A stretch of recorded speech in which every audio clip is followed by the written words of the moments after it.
Hey there, guys. This is James Bene, and welcome to this episode of the Sunday Supper. The Sunday Supper is a spiritual lesson and meditation podcast based on the principles of family getting together on a beautiful Sunday evening and sharing in some soul food.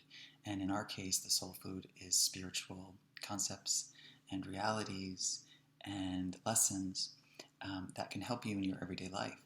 And today I have the pleasure to talk about intuition. Intuition is a near and dear topic to me, being that I am an intuitive, and I have been so pretty much my entire life. I grew up with an intense sense of spiritual self. As a child, I witnessed and experienced many spiritual phenomena, including some out-of-body experiences, as well as hearing and seeing the dead and other spiritual energies in my bedroom at night. I know it sounds a little crazy, but totally true and totally valid. So today I want to talk to you about intuition and give you some really cool suggestions on how you can release your intuition, how you can hone in to your intuitive selves, and how by doing this you can create a better life for yourself and a better understanding of who you are and where you are and what is going on in your daily life. I teach intuitive development courses actually, and so it's really wonderful to connect with students who are interested in learning about this secret GPS system that we all have. So let's get started with just some basics here of what intuition is. And to me, intuition is simply knowing beyond our cognitive reasoning.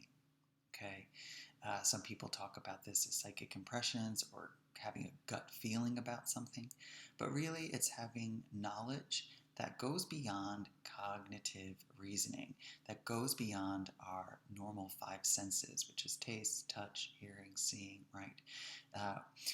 It's a travel into our sixth sense, okay, where our ESP is extrasensory perception.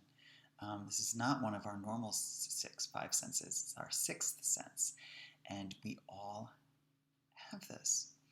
A lot of people that I've met, they don't really know that they're intuitive, and it's not that they don't know it, they don't trust it. They don't believe that everyone is psychic. They believe that only, people who've really studied the art can be an intuitive or be a psychic. But that's really not true. There's also different types of intuition here, guys. Maybe you're not a psychic medium. Maybe you don't have that strong of an ability because you really didn't hone into it as a child. But that does not mean that you do not carry with you the sacred GPS. And our sacred GPS system is in the center of our gut, right? It's located also within our heart chakra, and it's also within our third eye. So we have all of these areas that carry this secret GPS system, which is actually not so secretive. We are born with it. I always talk about how birds and certain animals know how to migrate, right, at certain times of the year.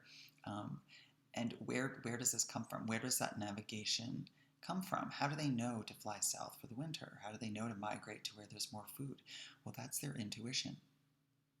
Animals have really amazing intuitive senses because they don't have cognitive reasoning. They can't reason with themselves, right? A monkey can't be like, hey, I shouldn't think that. It does not, they don't have the ability. So they are absolutely running on their animal instincts. And one of our animal instincts is ESP and intuition. Unfortunately, humans, we question everything. We question our thoughts, we question our feelings, we have so many doubts about ourselves, we have doubts about our life, we have doubts about people coming in and out of our lives. We are very doubtful creatures. So the whole aspect of how to connect intuitively is really trusting. We have to first find trust in the absolute unknowing, because that's where it lives. If you're a type of person that's constantly questioning things, or you really, maybe it's super hard for you to make decisions, maybe it's really hard for you to meet new friends and trust people, and you're always second guessing everything. If this sounds like you, then you are really living in a place of fear where your intuition is really being stifled. So in order to unstifle or to bring to life and release our intuition, we really first have to look at our thoughts, our belief systems, what we believe about ourselves, what we believe about the world, and we have to find truth within those thoughts and beliefs. If we believe things that are false or that are, surrounded by fear, then our intuition absolutely will be stifled. And so it's something that we need to think about, is releasing our fears so that we can receive our intuition. Okay? And this is a really important thing. We release our fear so we can receive our intuition. Our intuition, again, comes from our third eye. It can come from our heart, which is our wisdom center. It comes from our gut, which is our gut feelings. But in order to really connect to that navigation system, it's kind of like we have to clear out the airways, right? If this channel is flooded with fears and doubts and beliefs and thoughts and anxieties and depressions, it's going to be super hard for you to get down to the nitty-gritty truth, which is where our intuition lies. So the first step and the first hack into how to commit to an intuitive self is to really see what we are fearing, right? What makes us fear, and start to unravel those thoughts and that belief system that intrinsically is holding you back from living a really joyful life.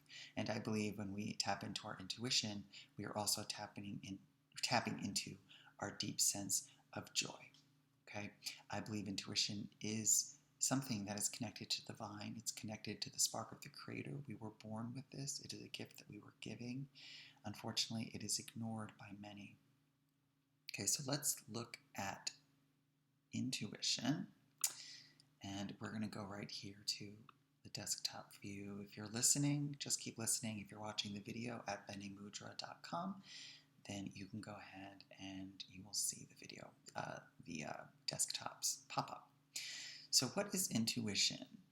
Well, if we look at the Webster Dictionary, it says it's the ability to understand something immediately without the need for conscious reasoning, right? And so I talked about that. It's believing without reasoning. And that's hard for many people, especially type A personalities or people who are really living in their left brain. To me, intuition is a deep and secure absolute truth and feeling of something, retaining information about the past, about the present, or about the future that is not tangible to our five senses, but lives within our sixth sense, or gut feeling. This information is transmitted to us like radio waves, right? And it can be tapped into by transitioning from our ego mind, which is where fear lives, into our clear mind, which is the mind of unobstructed, right? So it's the unobstructed mind. So there's no fear there and there's no doubt there. There's clarity and certainty. Once we clear the mind, we can begin to open our intuitive channel. Once opened, messages can come through as psychic visions, sounds, tastes, smells, feelings, or clear knowing. So there's many, many ways that we can connect to our intuition, again, through visions, through sounds, through tastes, through smells, through feelings, or through clear knowing. Just, I know this is happening. I know this is true. I don't know why, but I know so-and-so is going to call me. And we have some children running in the hallway here, so it's always nice to hear the laughter of children, even when I am doing a podcast. So let's talk about the different senses, so the different psychic senses, which will help you understand intuition a little bit more. And so we call these the clairs, okay? And there are 8 clair senses in our spiritual psychic sense. So much like you have 5 physical senses, again, seeing, hearing, touching, tasting, and smelling, you also have the 5 potential experiences, the 8 potential experiences of our psychic senses. And these are called the clairs, and their senses in our psychic self, and they are clairvoyance, clairsentience, claircognizance, clairtangency, clairaudience, clairsalience, clairempathy, and clairgustance. Okay? So what does that mean, and how does that pertain to you and your intuition? Well, the clairsenses are types of psychic abilities that correspond with the five senses of seeing, hearing, feeling, smelling, and tasting. When I tap into my intuitive and spirit energy, my mind and my body becomes flooded with mental impressions, thoughts, feelings, images, sounds, tastes, and smells to help determine what your dominant clairs are. Let me first explain to you what they are and how to recognize them. So the first one, clairvoyance, I'm sure you've all heard of that, and that is the psychic sense of clear seeing. This is when visions, past, present, and future, flash through our mind's eye, or third eye, much like a daydream. Many of us are highly visual and able to understand an idea best when we see it written or sketched out as an image on a computer screen or on a canvas. Visual people often choose to be artists, builders, photographers, decorators, designers, and so on and so forth. If this sounds familiar to you, then perhaps your clairvoyance is most likely a dominant psychic sense. So if you are more of a visual person, if you are a visionary creator, most likely you're going to be able to receive your psychic impressions through your mind's eye. The next one we have is clairaudience, when that means clear hearing. This is when you hear words, sounds, or music even in your own mind's eye. On rare occasions, spirit might be able to create audible sounds. Though this takes a tremendous amount of focused energy, some of us best retain and comprehend information when we hear it spoken aloud. Our natural talents tend to lie in auditory faculties, often making us gifted musicians, singers, writers, and public speakers. If this feels right to you, clairaudience may be a leading sense for you. So if you're really all about hearing, if the first thing you do is hear something, if you're a musician, if you find that when you listen to sounds or binary beats or meditation music, if you find that your senses begin to open, then most likely clairaudience is a great psychic sense for you. The next one is clairsentience, which means clear feelings. And this one can be a little tricky. This entails feeling a person or spirit's emotions or feeling another's psychic and physical pain. Many of us are clairsentient without consciously even being aware of it. When we get a strong gut feeling, right, positive or negative, so gut feelings, right, you walk into a space, you walk into a party, and you just don't feel right. You feel threatened, or you feel claustrophobic, or you feel like running. This is your gut feeling telling you to leave. It's not giving you the reason why it wants you to leave. It's just giving you the feeling. So it's also important to realize that intuition is acting on a feeling, right? You can walk into a room and maybe get a vision of something horrible happening. Then, that's a little bit more clear. But a lot of times it's just a feeling that something is not right. And I always urge people to go with that first initial gut feeling, because it's only 100% accurate, right? I really believe that. So, you have these gut feelings, positive or negative, about someone you just met, or when you get chills for no apparent reason, right? You may be tuning into the emotional energy of a person or a spirit around you. When you are highly sensitive and you are in tune with not only your own feelings, but also the feelings of others, this makes, natural healers and caregivers, right? We often feel inspired to pursue careers as doctors or therapists, counselors, healers, teachers, if this is something that you possess. An example of this could be that a friend of mine who's a gifted psychic and medium gets an upset stomach when negative entities are nearby, or a person who might be negative to them comes into their aura or their energy. The difference between clairempathy and clairsentience, okay, because I'm sure everyone's heard of empaths, right? Empaths, the ability to feel feelings of others or energies. Empaths sense the emotion, whereas sentients experience the emotion. Empaths sense the energy, but sentients feel the energy. So an empath might be able to sense that there's sadness, whereas a sentient might just automatically feel that sadness. So it's a little bit stronger with clairsentience, although there's a really, they are one and the same a lot of times, because a lot of times clairsentience are also clairempathy and vice versa. So they kind of have both. So I always say that if you have clairsentience or an empath, you get it pretty bad, because sensing the feelings and emotions of people or situations unknowing to yourself is really rough, because you might just assume that those are your feelings and not the feelings of your mom, brother, or sister or friend who's maybe even 1,000 miles away. So let's go to the next one, clairsalience. And this is an interesting one because it's really prevalent in a lot of people. Clairsalience is clear smelling. And this is being able to smell odors that don't have any kind of physical source. Instances of this could include smelling the perfume or cigarette smoke of a deceased relative, right, used as a sign of their presence around you. When your sense of smell is strong and distinct, you may find that certain smells connect to past memories. Okay, so sense memory can really be triggered by a smell. Or, for example, sometimes, I live in Los Angeles, so I remember not that long ago I was walking down Hollywood Boulevard, and I got this giant whiff of cooking. I don't know really what it was, and immediately my mind just flooded with all these images of myself as a child at my grandmother's home. So your sense of smell really keeps a score. Your sense of smell has an index or a Rolodex attached to it. And if you smell something that you might have even smelled when you were a child, it really could bring up that memory. So someone who really is in their sense of smell, they might love to work as a florist or a wine taster or a fragrance maker, a soap maker. They might love to make candles. They might love to work with aromatherapy. This means that your psychic sense is really strong. So really think about that, because it's again, really prevalent in all of us. Our next is clairgustance, which means clear tasting, which is kind of almost similar to our clairsalience in a way.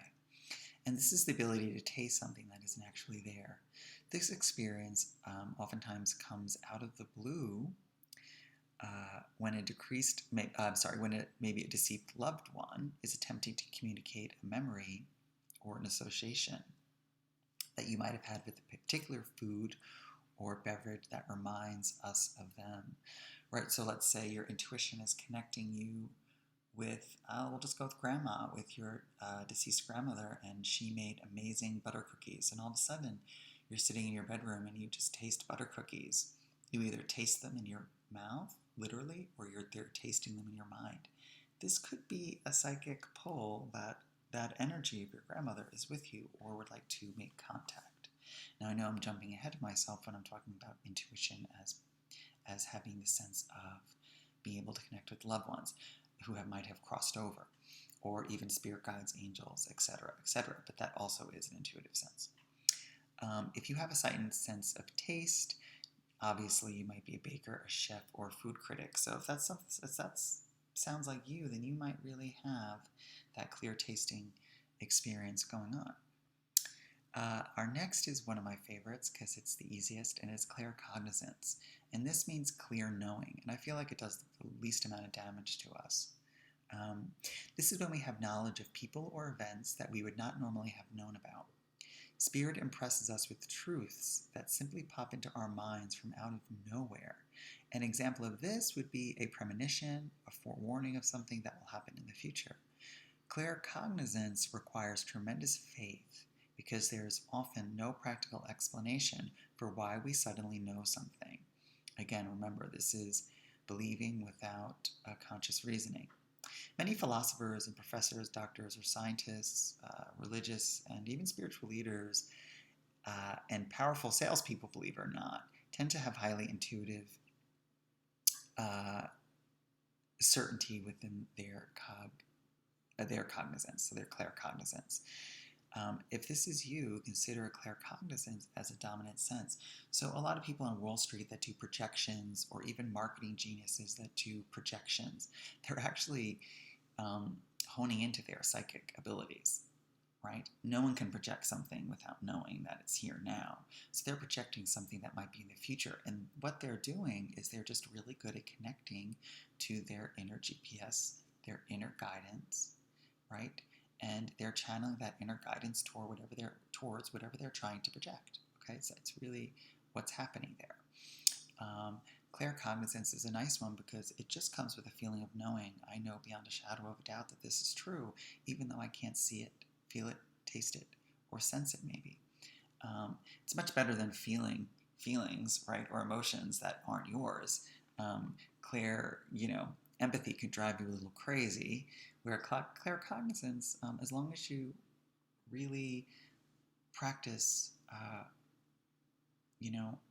connecting to the certainty of what you're feeling, then you're okay. You just have to have blind faith. So next we're going to talk about clear empathy, which means emotional feeling. You have clear empathy or clear emotion if you sense other people's emotions, thoughts, and symptoms. It is the awareness of perception of emotional energy. Again, this is the awareness of or perception of emotional energy. You don't necessarily experience the feeling in your body, but you are aware of the feeling. So think of Troy from Star Trek The Next Generation. She could sense other people's emotions, right? Ever walk into a room after a couple was arguing and sensed anger or hurt in the room, right? If so, you are empathic. Empaths need self-care and psychic protection techniques to really be able to manage their abilities and shield themselves from energetic overload. A skilled empath knows how to maintain spiritual boundaries, knows how to replenish energy and clear unwanted negative energy from their auric field. The difference between clear empathy, again, and clear sentience is that empaths sense the emotion, sentients experience the emotion. But again, the lines are very blurred here, so you can have both. And most times, empaths also are, sentience as well.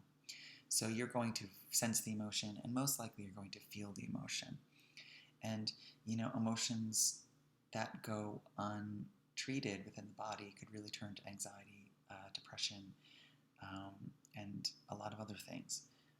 So it's never good to be overwhelmed with emotion because it can do some real damage, not only on your physical body, but your mental, emotional, and spiritual bodies as well. So it's always good to be able to process your emotions very naturally and healthily. So if you are empathic and you do pull in emotions of others, it's very important that you have a daily meditation practice, that you heal yourself daily, that you find a good therapist or spiritual healer to guide you through how to clear your energy of these unwanted symptoms. So the next is clairtangency, which is a really cool one, which is psychometry. You may have psychometry or clairtangency, which is clear touching, if you have the ability to perceive facts about an event or person by contact with or proximity to the object or person. This is also commonly known as psychometry, as I said. You may be clairtangent if you quickly gain formerly unknown insights when you hold someone's watch, touch their hand, when you pick up an old antique at a flea market, or touch an old building, or sometimes even look at a picture of someone, right, and touch it. A lot of police departments hire psychometrists and those that have clairtangency to help find missing persons, right? Maybe they can touch that person's object and kind of see where they might be located, or get some psychic hits about their case. It could also help them, with remote seeing. Remote seeing is a psychic sense of being able to see things that are happening or had just happened just by tapping into the psychic ability to do so. So a psychometrist would also be able to do that. They'll be able to kind of think of someone, right, a person, and meditate on that person and project their energy onto that person. And then as they do that, they might be able to pick up locations, literally. So again, a lot of detectives sometimes call upon psychics, and there are all those TV shows like The Medium, I don't even know, that are about the psychics that actually work for police departments and are detectives themselves, like psychic detectives. So that's all a part of intuition. This is all a part of the game of intuition. There's many, many, many facets to intuition.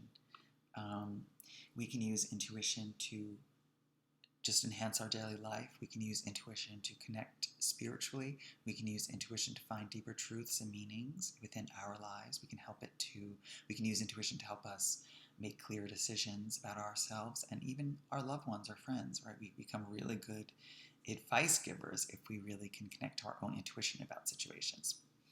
So let's look at the spiritual lesson involved in intuition. So the spiritual lesson today is there is a deeper understanding that lives beyond our reasoning, which lies within the 99%. Our five sense perception within the horizontal plane represents the 1%.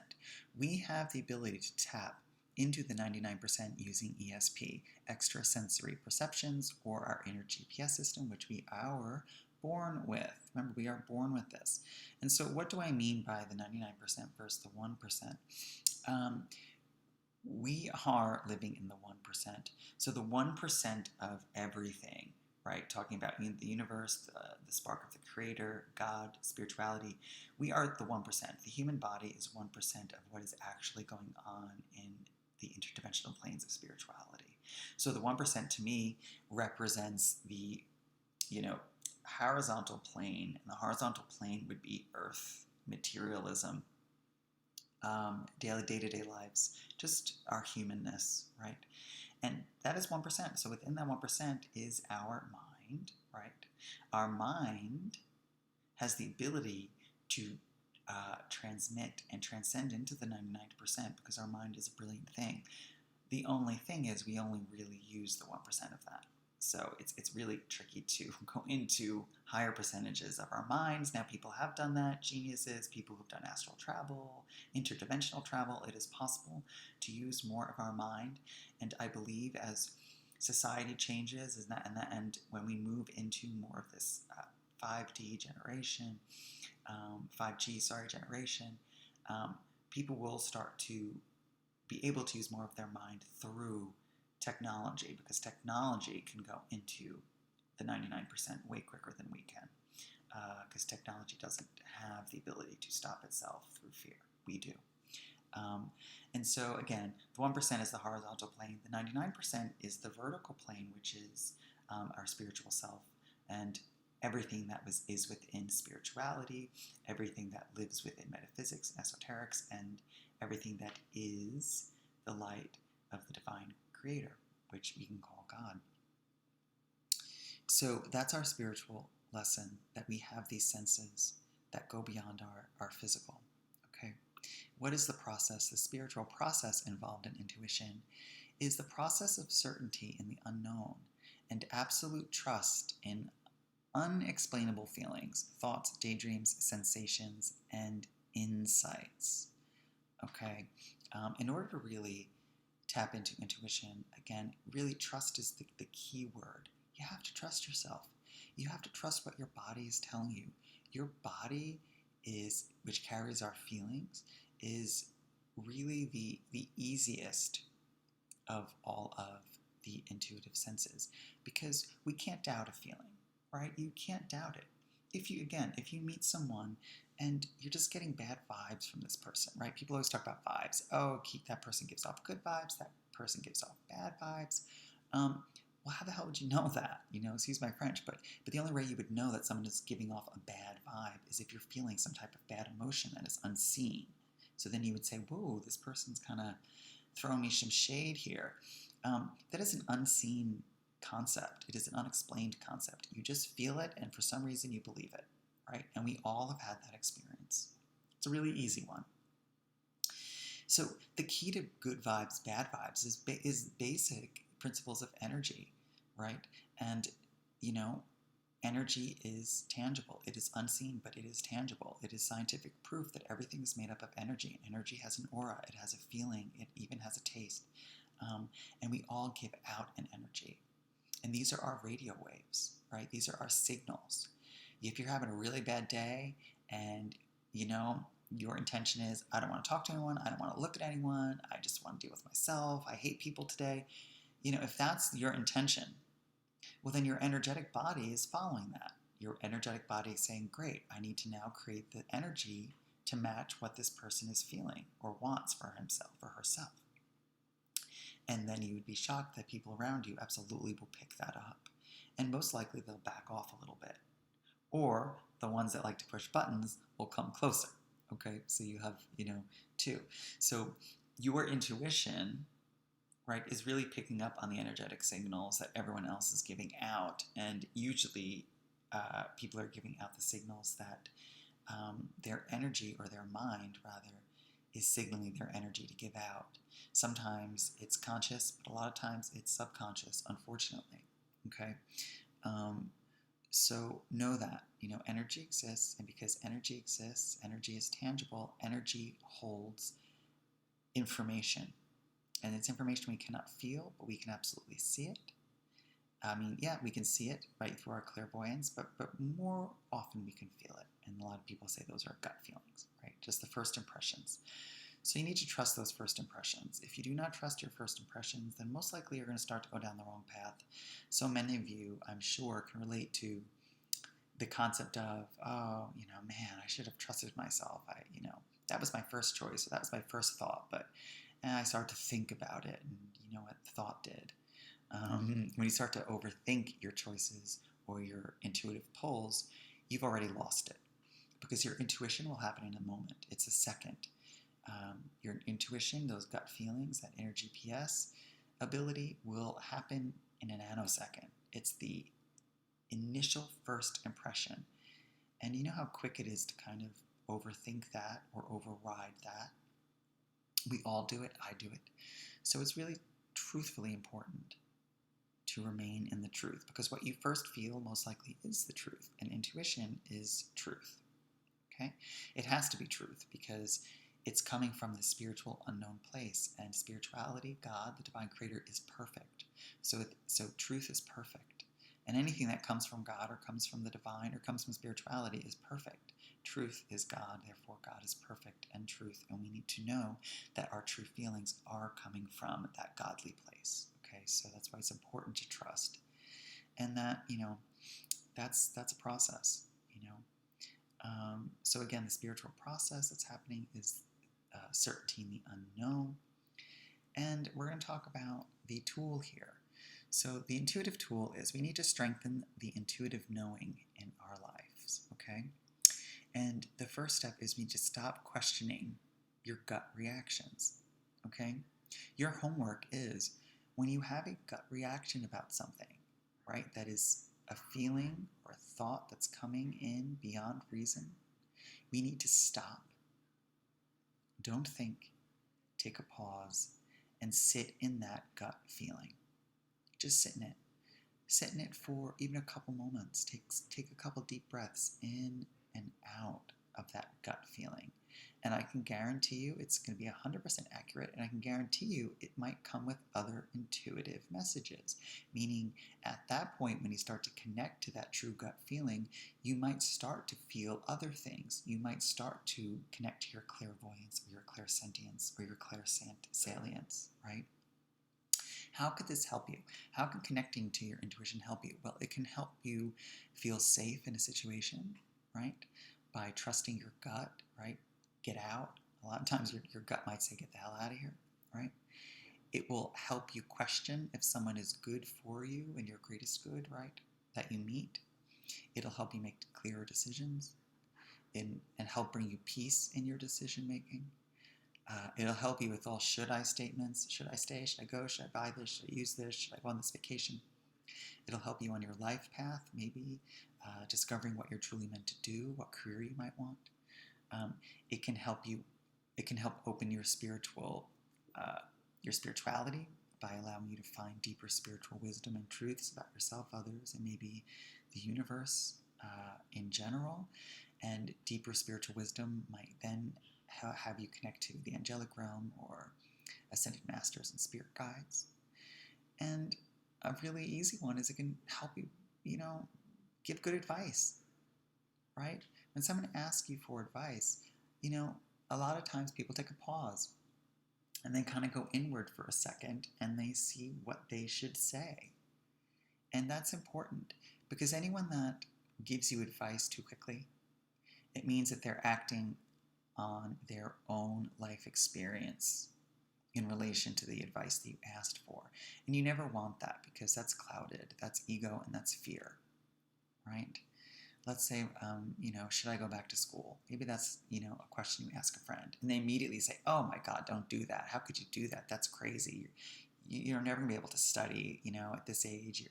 You're never going to be able to do it. It's so hard, yada, yada, yada. Well, that's coming from not advice. That's coming from their own fears and limitations. A real good friend would stop, take a moment, go inward, and see what their gut feeling says, right? And then they'll speak from that gut feeling, and then they might give you more than they even thought they could give you. As at that moment, they're giving you intuitive advice. They're being an intuitive healer for you, which is my job, right?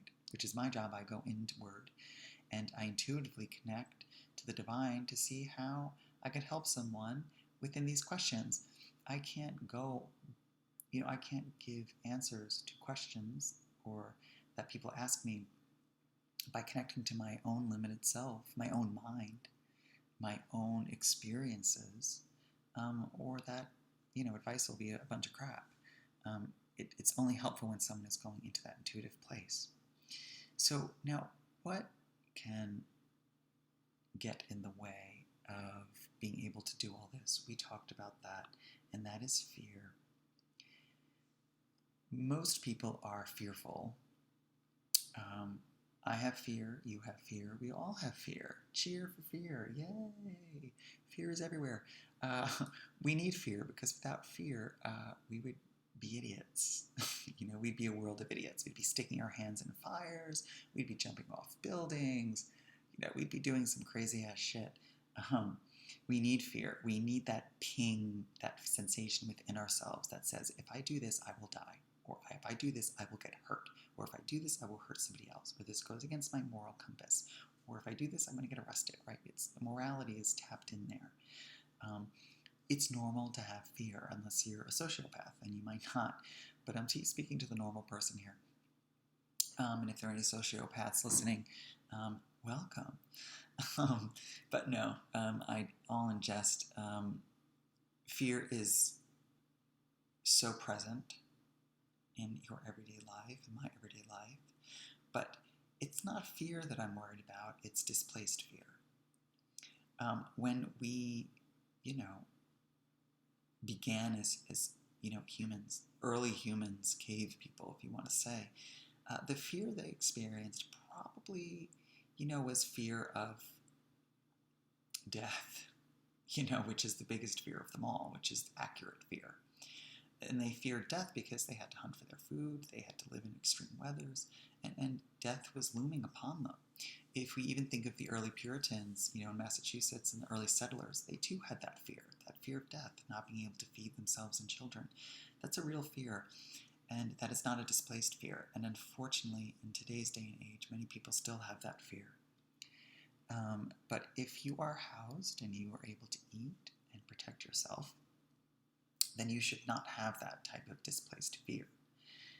So what happens is when humans began to get more comfortable and started to realize that they can eat and that they're not going to get eaten by a lion and that they have resources and they started to feel more safe, well, what happened then is fear began to transcend into other things, right? Oh, the fear of not being good enough. More of these existential fears. Fear that people won't like me, fear that I'm not doing the right job, fear of my strengths, fear of my weaknesses, fear of success, fear of failure, fear of heights, fear of the unknown, fear of the ocean. It goes on and on and on and on. We're not meant to be scared of these things, but unfortunately it's in our DNA now, and we are. But the truth is, in order to really tap into our intuition, which is reasoning beyond fear, we really do have to transcend these fearful and limiting beliefs that we have about ourselves and society so that we can get a clear answer. If you're trying to make a decision about your life, let's just use going back to school. If you think you need to go back to school and you're having a lot of fear around that, we really have to dissect where that fear is coming from, because that fear will help you make the decision, and you really don't want fear to help you make any decision, because any decisions that you make that have an underlying intention of fear or are made because of fear will only bring more fear. Right? So that's a good little trick to think about. Any decisions that you make in life that are because of fear or based on fearful thoughts or belief systems will only feed those fearful thoughts and belief systems and will only equal more fear in your future. You don't want that. I don't want more fear in my future. I'm sure you don't. So we need to dissect those fearful moments. We need to really transcend fear, go to a deeper place when we're trying to make these intuitive decisions. And really what can help you is meditation. Meditation is a really amazing tool for finding a place beyond our fear or beyond our ego. And most intuitives or psychics will have a daily practice of meditation, or every time that they go into an intuitive place where they want to work intuitively, they will absolutely do a nice juicy meditation in order to access that place. A misconception about intuition and intuitives or psychic is that they walk around just open wounds of information. And the truth is that we do not. I pick and choose when I want to be open. When I want to open and really work intuitively, I have a set list of things I do in order to prepare myself, because I don't want to walk around an open channel, because I don't want to pull in every gotsada thing that I can possibly pull in. I'm trying to protect myself here. And so that's why, when you work with a psychic or you have a friend who's a psychic or an intuitive, and you're out to dinner and you're like, oh, give me a reading. It's a really base thing to say to a psychic. So never do that. Never ask a psychic or a friend who's intuitive when you're out and about just to give you a reading on the spot, because it makes you very ignorant, because we cannot do that, and we don't do that. Sometimes we get hits, absolutely, and we'd be happy to do that. But a real intuitive only works within an intuitive environment and a sacred space. So just a hint. Don't bombard your poor friends. Use your own intuition. Before you go see a psychic, use your own intuition. Go there first, okay? Because the truth is the answers are already inside of you, right? The answers are deep within inside of you. They're within your heart, they're within your mind, they're in your gut feeling. They're everywhere. And so I want to now look at discovering your strongest clair, okay? So how can you discover, and it's important to know this, which psychic ability you are strongest at, because it could be an easy go-to for you. If you have no idea, you might feel all over the place when you're trying to be intuitive. And so how do you recognize what your preferred or dominant style of sensing is? So listening is the first step in connecting to your intuitive or higher consciousness. We listen with our mind as well as with the ear of our heart and our solar plexus. Again, the 3 points of intuition is our mind, our third eye, our heart, and our solar plexus, which is our stomach energy, which is above our navel, below our navel. So we pay attention to our thoughts, the ones that feel good or special. So there are 2 kinds of thoughts. This is a nice little hack. There are 2 kinds of thoughts. There are God thoughts and non-God thoughts. God thoughts are ones that lift you up, that cheer you on, that create amazing ideas, that access imagination, force you to change, allow you to feel loved, shift negative thinking, perception. They allow leadership, they calm you down, they drive the Holy Spirit, and are all intuitive and psychic information. So God thoughts will also hold all psychic information for healing and spiritual growth. Non-God thoughts are all the rest Okay? So again, God thoughts are the thoughts we want to have in our mind. They're the thoughts we want to connect with, the thoughts we want to follow through with. Sometimes a God thought might not be perceived as good, but it really is. For instance, if you have an intuitive pull not to go in that room because something terrible is going to happen, right? That isn't, a rainbows and sparkles thought. But if following that thought can create rainbows and sparkles, then it is a God thought. Sometimes we have to feel something negative in order to experience its positive outcome. And I'm sure we've all experienced that, right? Everything is good. Everything comes from the light, even if it is not perceived that way. So non-God thoughts are our limiting beliefs, fears, past-based fears, future-based fears, peer-based fears, our bully mind, failure-based fears, the hater, the forecaster, the assumer, the expecting mind, the judgmental mind, the shame-based mind, the Debbie Downer-based mind, the one-upper, the destructive-based mind, anxiety-based mind, self-defeating or deprecating mind, guilt-based mind, our ego mind, the fortune-teller mind, the depressed-based mind, and our automatic negative thought mind, and on and on and on. So, there's a lot of negative beliefs that we have, unfortunately, within ourselves, but also within our society, to grapple with in order to really find the truth and connect to our intuitive selves. That's why some people are really great at connecting to intuition, and others are not. If you are a person that is more involved in your material life, right, more involved with how much you have, how much stuff you have, where you're going, what you're wearing, right, kind of like level 1 people, then you might not really even be interested in the unconscious intuition. It might not even interest you. Or if you're ready to move from that base place, and you're ready to accept spirit, and you're ready to accept yourself as a spiritual being, then this could be an awakening for you as well. Those who are not interested in intuition, it's not even on their form. It's not even in their mind. Or they might, know it, consciously, but don't practice it. We do have to practice intuition because it is like a muscle, right? It's like going to the gym. That gut feeling has a muscle, and the more you trust it and the more you use it, the stronger it will become. So let's look at the unconscious and the higher self. Some often talk about the conscious and unconscious minds in terms as an iceberg. The conscious mind is that part of the iceberg above the water. It involves our conscious awareness of what is around us and our conscious decisions. The unconscious mind, on the other hand, is like the greater mass of ice below the water. It houses our memories of past experiences, a great deal of knowledge, and contains a range of unconscious beliefs that are built up during our lifetime, maybe even lifetimes before that, about ourselves and the world. It also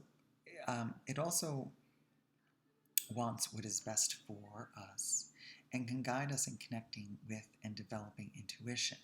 Okay? So Penny Pierce, a leading expert and author on the subject of intuition, refers to the conscious mind, the unconscious mind, and the higher self, right? And she has the view that when intuition arises from the unconscious, it often comes through the 5 senses or in the physical body.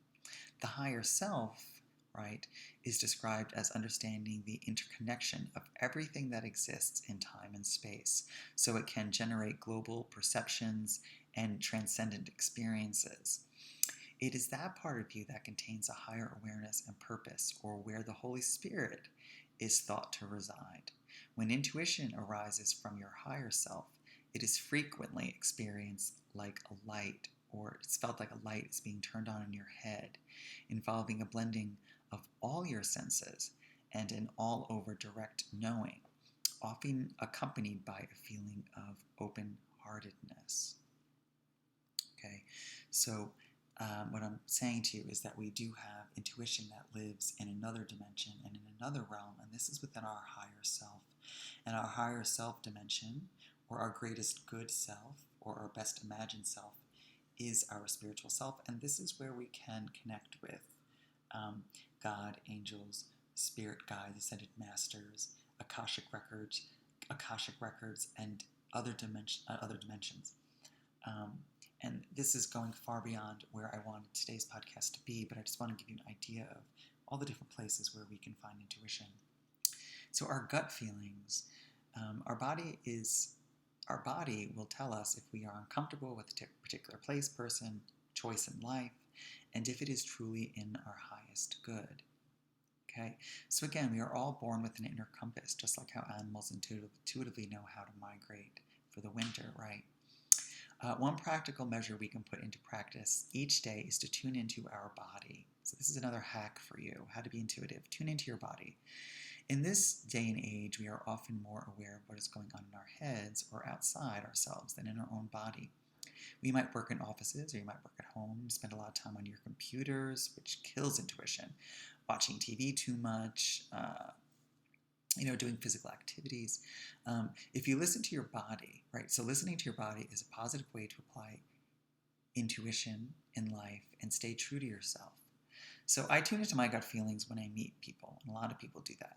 I find that if I get an impression quite quickly about them, that it would let me know if I should continue to have them in my life or not. At times I have doubted this feeling, worrying that it is judgmental or inaccurate. But I have learned to listen, and most of the times it's proven to be correct, as I spoke earlier. This is a very useful life skill that can help us to avoid many problems in relating to others. And this is really what I want you to focus on today. And this is what I want you to take from this podcast today, especially for all of our intuitive beginners out there who might just be interested in what intuition is and how to maybe connect to it a little bit. You're going to trust your initial gut feelings about people. I think it's a great place to start because a person is tangible. They're carrying with them a wealth of energy, and I feel that they're sometimes the easiest to read. So, the first impressions you get about people, that's when I want you to really take note of that and really pay attention to it. And if you start doubting it, ask yourself, why am I doubting this? Am I doubting this because I don't want to hurt this person, or am I doubting this because at least I have a boyfriend or a girlfriend and I'm never going to find one again anyway, so I might as well, deal with this person who might be abusive. Really want you to understand why you might be saying no to your intuition instead of saying yes to it. So noticing what the body is sensing and the corresponding signals it sends us is an important part of developing intuition. Our body will tell us if we are comfortable with a particular place, person, or life choice, right? And if, when we trust these gut feelings, it's a pretty simple and highly effective form of intuition. If we all simply followed our daily hunches, life could be very different. So think about the hunches that you get, and sometimes I call these breadcrumbs, like your Hansel and Gretel lost in the forest. There will always be a hunch. There will always be some intuitive pull, right? Again, it's a part of us. We were built with it, therefore we are expected to use it. And those that do use it find life to be more joyful because they have less stress about their decisions.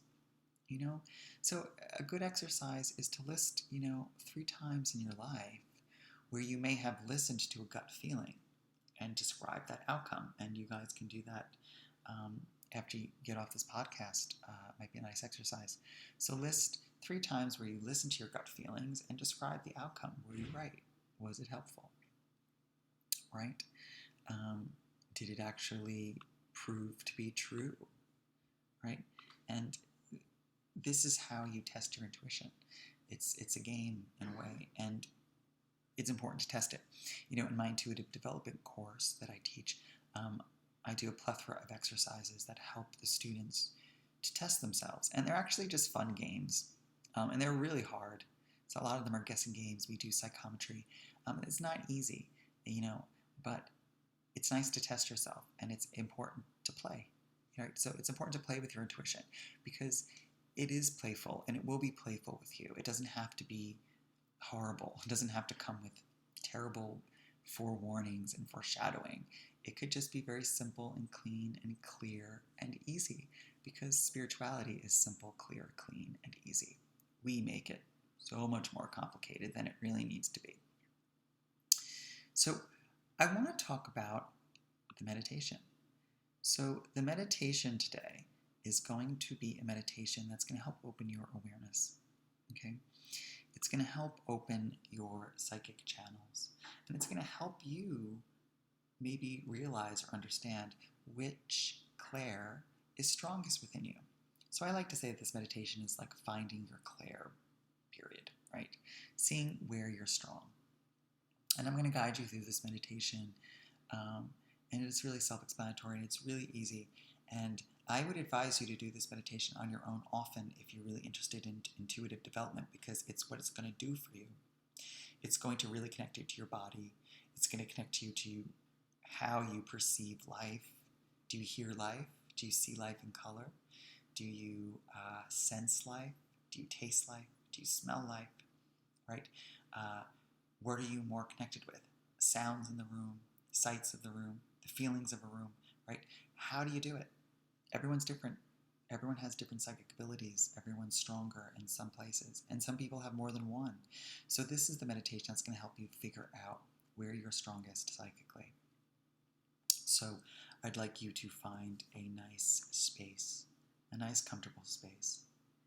And this meditation is a little bit different in that, you don't really have to close your eyes, right? You can if you wish, but your eyes can remain open, because at times, right, the clairvoyance, we have to kind of see things first. You have to take in the actual image that you're seeing in this dimension before you can transcend it to other dimensions. So if your eyes need to kind of open and close during this meditation, it's okay. And I know this sounds weird right now, but you'll understand what I'm saying once we get into it, because your eyesight is a sense. So if we're going to close it, you're not going to have that sense, and it might be too soon for you to go into your inner eye. Okay, but you can try that as well. So I'm going to guide you in and out. So just trust me on this. Okay. So find a nice clear space, and let's start with your eyes closed. Actually, starting with your eyes closed. Take a deep breath in and up. Exhale the breath out and down. And again, releasing and letting go of all beliefs that no longer serve you. Letting go of all fears that no longer need to be there. Letting go of all expectation, assumptions about your life, about others, and about your world. Taking a deep breath and letting them all go. Good. Finding a nice relaxation within your body. Letting go of your shoulders.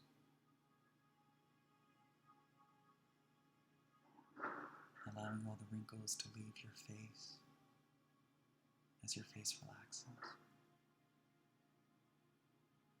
Allowing your stomach to relax and relieve.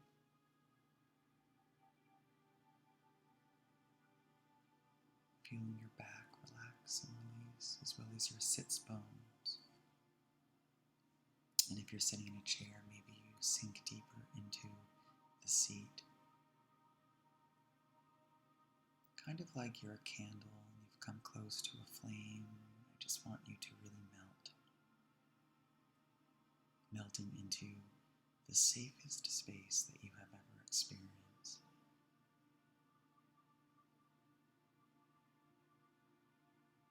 And as you continue to breathe and melt into this safe space,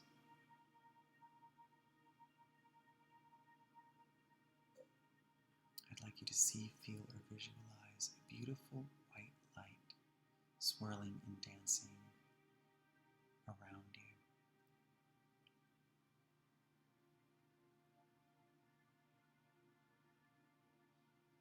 Feel this light begin to flow into your third eye. Feel it flow into your heart. Feel it flow into your solar plexus, the area of your gut instincts. And within all three of these areas, just feel a nice warm energy beginning to be cultivated. And this warm energy brings with it a sense of peace and a sense of trust, trusting that all is well in this moment and that it is okay for you to open your intuition. Perhaps you feel this white light now begin to radiate outwards into your room, wherever you are, flooding the ceilings and the walls and the floor, creating a nice safe space for you.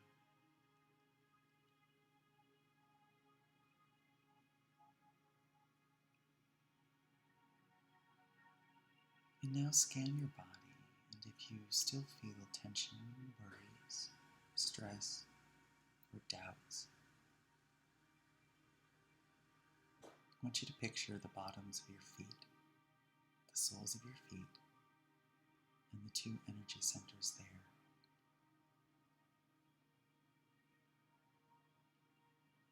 And I want you to visualize a beautiful energy coming to the base of your feet. And as if you have plugs at the bottom of your feet, this energetic, spiritual energy uncorks you. And as the plugs are being pulled away from the bottoms of your feet, everything that is built up within your spiritual and mental, emotional, and physical body begins to drain, like water flowing into a sewer. Everything that no longer needs to be within you is drained down your body, down into your feet, and you feel it flood down into the earth. And maybe you begin to feel lighter and brighter, and knowing that whatever is released from you today, the earth is transmuting back into golden energy, back into love.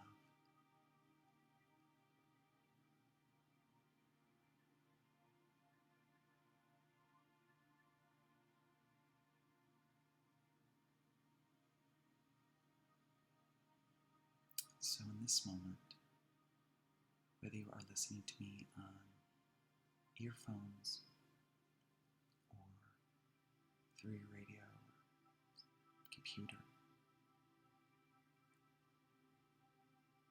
I'd like you to pull away your earphones, maybe just enough, because I want you to begin to take in the room.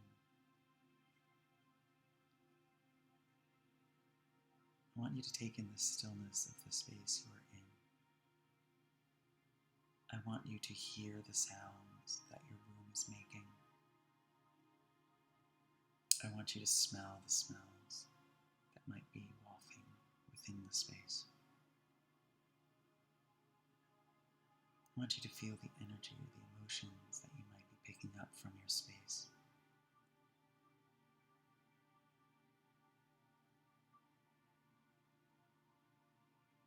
And wherever you are, maybe you touch the chair that you are on, or move to the floor and place your hands on the ground or the carpet, and begin to touch the space.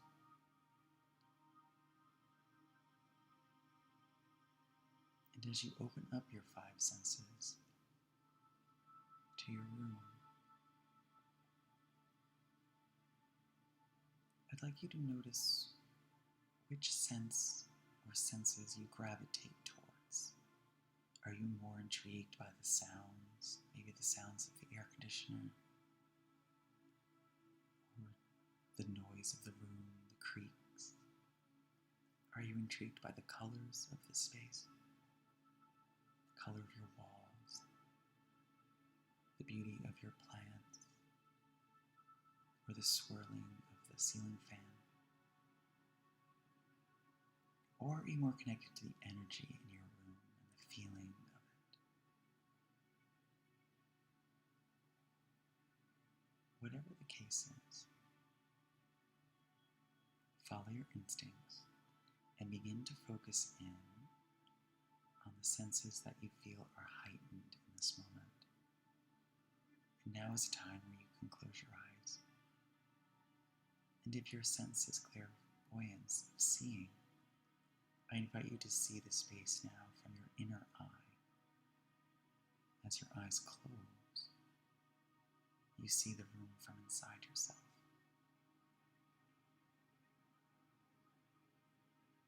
And I'd like everyone to spend some time just listening and seeing and connecting to the room. And as you do this, pay attention to any other thoughts, feelings, emotions, visions, or daydreams that you might have, / any messages of intuition that you might be picking up on. And I'm going to stop talking now for a couple moments. And I'm going to give you time to do this, and I will call you back when it is time to return.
And remember, you're just observing, not judging. Whatever you hear or feel, you observe it, and you let it go.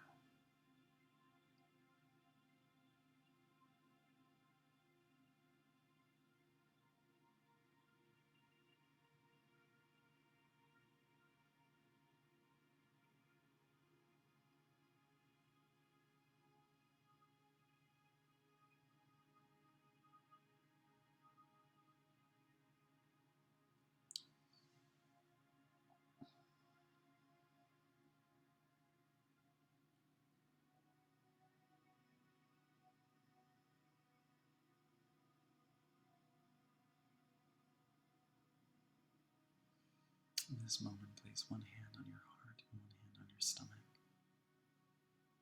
Take a nice deep breath. Exhaling the breath out and down, and repeat as you breathe in. Exhaling the breath out and down, down, down to your feet.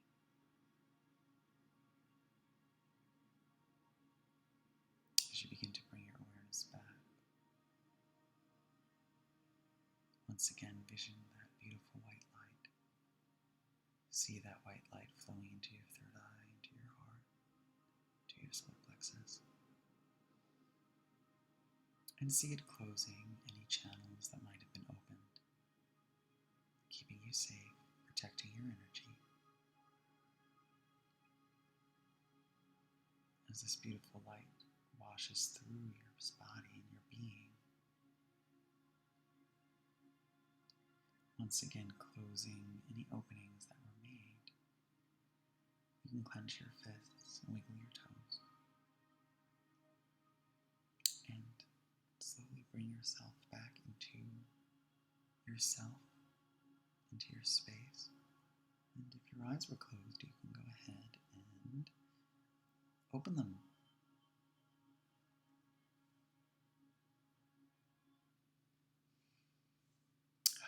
So I'm sure that feels good.